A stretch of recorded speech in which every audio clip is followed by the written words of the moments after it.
Howdy everyone, welcome to the Minuteman Farmer. My name's Roy Ramey of Avalon Farms in West by God, Virginia, and I wanted to give you another quick update on some misfortune we had last week with severe wind damage on one of our mobile chicken coops, and kind of give you how I went about a temporary repair until I could get to the permanent one, in case any of you all may have a need for delaying your repair for a time being, either due to time or materials or the weather.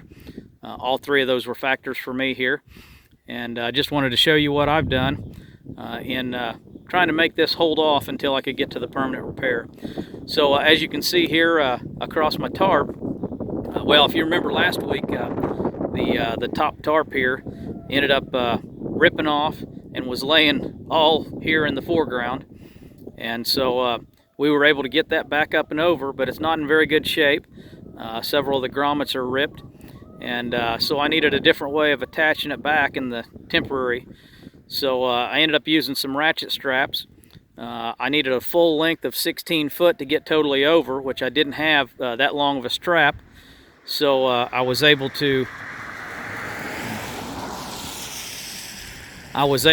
make an anchor point by making a small hole in the tarp. It doesn't really matter because it's damaged already anyway, but I was able to hook this attachment point to one of the crossbars on the cattle panel that's underneath there, which provides the structural framework, and then bring that on over and back to the other side to an attachment point on the other side the same way. So we've got 4 blue ones going over the bow, and then 3 orange ones that went along the length. And let me show you here what the attachment point looks like. So on typical cattle panel, I just got these heavy wire crossbars here, and so my hook is hooked on that through the tarp.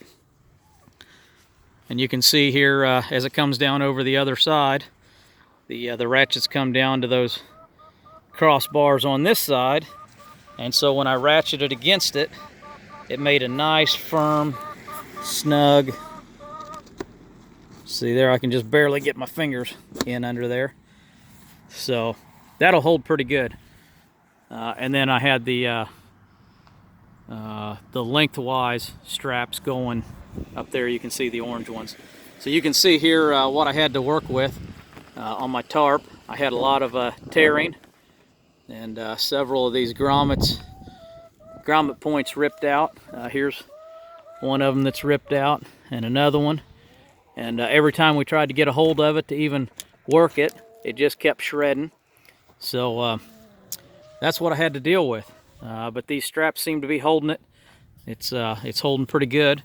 I've got about another week here that I'm going to be gone, and needed to just have something that would hold in the meantime, and I feel pretty comfortable that that's going to hold.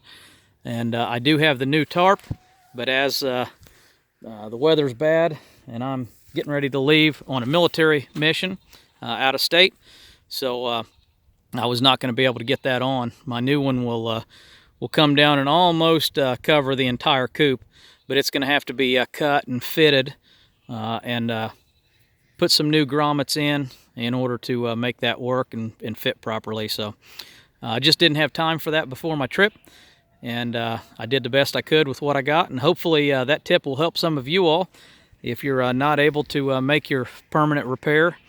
And for that matter, this may end up being a decent way to hold it just for extra security. The ratchet straps were not that much money overall. It was about $20 for a kit. I got it Harbor Freight, and it included those 4 ratchet straps and some other items, bungee cords and a bag and so forth. So basically the 4 straps ended up being 20 bucks, and that's pretty good insurance for keeping over top of this. But anyway, I will get you some more update when I get back and do the permanent repair, and hope you'll come back and watch then. Take care and have a great day.